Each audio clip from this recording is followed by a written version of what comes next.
Christian Jack with Alphonso Davies ahead of another huge game for Canada. I feel like we've been saying this a lot over the last few years, Fonzie. Huge game after huge game after huge game. It was many years ago when we were talking, you and I were telling me, Bayern was saying, who's this team you're playing this week? And is it a big game anymore? No more of that, man. It's a big game every week. What are you ready for this? Are you ready for this? What are you thinking? Yeah, I'm ready for this game. I think that everybody's ready for the game as well. We're all excited. Very proud that we can, we were we wanted to finish it obviously in back home against Jamaica, but things were different. So this game, we know that it's win. When you move on, lose, you go home. And yeah, we want to be that team that goes to the next round, goes to the Copa America and play against the Argentinas, the Brazil, the Chiles, and all those guys. Yeah. So yeah, we're looking forward to it, and we're excited. Got to get that Messi jersey, no? Have you got one yet? I got a PSG one. Yeah, I definitely need to get Argentina one for sure. I'm sure. I think you'll be top of the list if you get in that game. I don't think you'll have a problem getting it from him as well. But we don't want to get too far ahead. I understand that you got to win on Saturday. I want to ask you a little bit about this squad, and obviously they've changed now. There's some senior players who have been moved aside for this, particularly for this camp. What is the overall feeling now for you as a little bit more of a leader? Your words carry weight. Are you ready for them to be listened to more? Yeah, I mean, I had a conversation with the coach. Didn't really ask him I want to be captain. I just asked him to come put me in the runnings. Okay. Whenever that comes, whether it's the Copa America or 26, I'm ready for the role.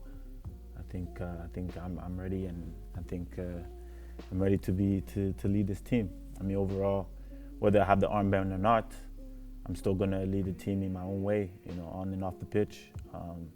So overall, I mean, yeah, I'm excited. The new era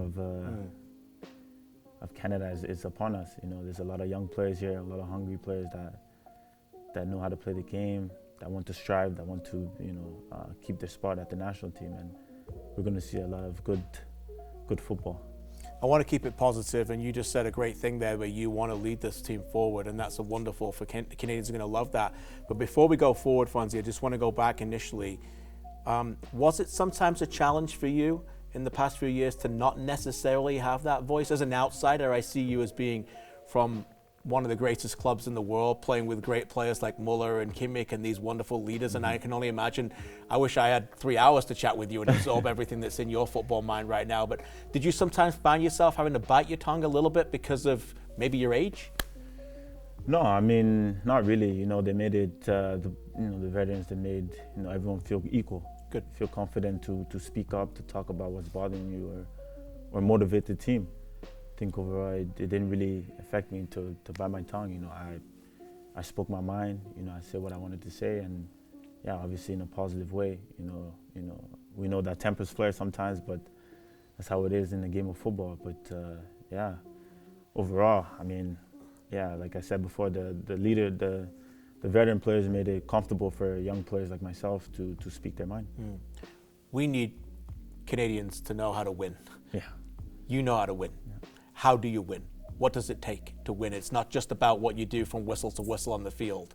It's every day. What does it take mentally to win? Yeah, I mean, obviously off the pitch, it's doing all the little things right. Drinking, hydrating, because we know it's gonna be a tough game, a lot of running. And yeah, mentally, you just have to go out there, play a game. Each and every play you make has to affect, the benefit the team. Yep. And just have a strong mentality, whether you go down 1-0 or you go up 2-0, keep the same mindset always. The easiest thing to do in football is get comfortable. And then that's when, you start making a little bit of mistakes. But I think with this team, if we go up 1 or go down 1, I think our mentality is the same. We'll keep pushing until the final whistle. You talked about mental aspect there. Mental fortitude is so important in a high-performance athlete now. So let's go there, what you just mentioned. I can't even imagine what's going on half the time with you. You're 23 years old. You're playing in a great team in the greatest competition in the world with a big, big following. Your name is in the papers every single day in the transfer rumors, and I'm not going to ask you about that. It's not my place to do that. Right now, you're in Canada camp. But how do you stay humble? How do you avoid the noise sometimes? How do you just stay focused and concentrate? Is that something Bayern has worked with you and taught with you? Have you watched icons in Bayern squad to learn from that? Like, how do you get to that point where you just stay focused on the game, Fonzie? Yeah, I mean, overall, there's always going to be, social media, whether you try to avoid it or not, you're always going to see it. But, I mean, it's how you deal with it. Mentally, your job is to play football, right? To go on the pitch, to help your team. No matter what anyone says to you, you go out there, you play your game, you help your team win. You take the defeat as a team, you lose as a team, you win as a team. Right. I mean, obviously, there's a lot of news and stuff, but I don't let it get to me. My main focus is what I can do on the pitch, because that's the only thing I can control. I can control what's happening outside the pitch. I can control what people think or say about me. So, yeah, I mean, it's tough, but you learn it, especially, being around players like Muller, Kimmich, right? All those guys, because they've been in this game for a while, and you just see how they move and how they carry themselves. You learn a lot from them. You're getting a master's degree in football psychology, man. Definitely. Right? Yeah. Like every single day, no? Like you would be crazy not to absorb what you absorb every day from these guys. Yeah. The things they do, sometimes they don't even need to talk to you. You just, see their attitude, and you think like, yeah, this guy's, he wants this. And that motivates the other players as well. Not really, it doesn't always have to be talking, it just has to be action. Right. Is that what now makes you feel more comfortable, as you said, to lead Canada, to be more of a leader in this, that you've actually watched them and you feel more experienced yourself? Because although you're only 23, you're not a kid anymore in terms of football age. Yeah, definitely. I mean, the first time I went to Bayern was just learning, learning from the veterans that was there, the legends that was there, and being there for a while. And now I'm 23. You see all these players that they just want it, and that carries a lot of weight, because as a young player sitting back, and you see, a guy miss a shot, or in training misses a pass, he doesn't sit down and dwell on it, keeps going, dribbles, you lose the ball, it goes again. For young players, when you do 1-2 mistakes, it starts getting in your head, but right. I mean, it's human nature. You lose the ball, you win the ball, you do something good, you do something bad, you just have to keep playing. Last couple with you, and again, thanks so much for your time. 2026, the schedule's out now. We know that you're going to start in Toronto. We know you're going to go to Vancouver. I know Copa America is hopefully on the horizon for you, but as a group, how excited are you to take this team and play in front of your home country in a FIFA Men's World Cup? We're excited. I mean, everybody still can't stop talking about the last World Cup, so it's been 2 years already. It's incredible. It felt like it was like 6 months ago. So yeah, everyone's excited. To qualify for the World Cup in 2022 was amazing. We experienced a lot of great moments, a lot of not so great moments. Despite not having 1 point, I think we took a lot away from that tournament. Play against the teams we played against was an eye-opener.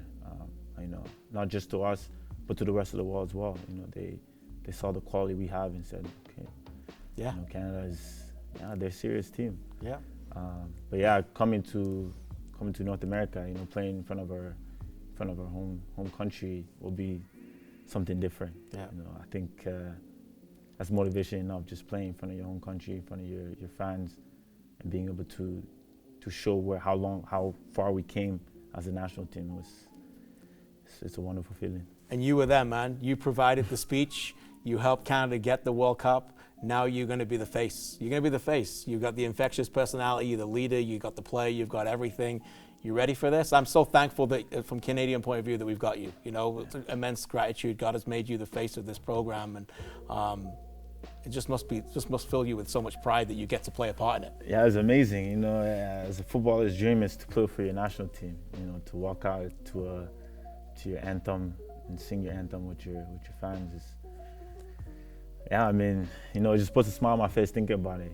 It's gonna be great. We have friends, families coming to watch. Their kid play. some of us never thought that, we will even, be part of the national team. When we first started playing football, obviously, it was every kid's dream to play football, to play with the national team, to play in a World Cup, and to do it in front of your home country now it's unbelievable. It is. We'll keep singing that anthem proud, okay? We really thank you for everything. Good luck, my friend. All the best. Thank you.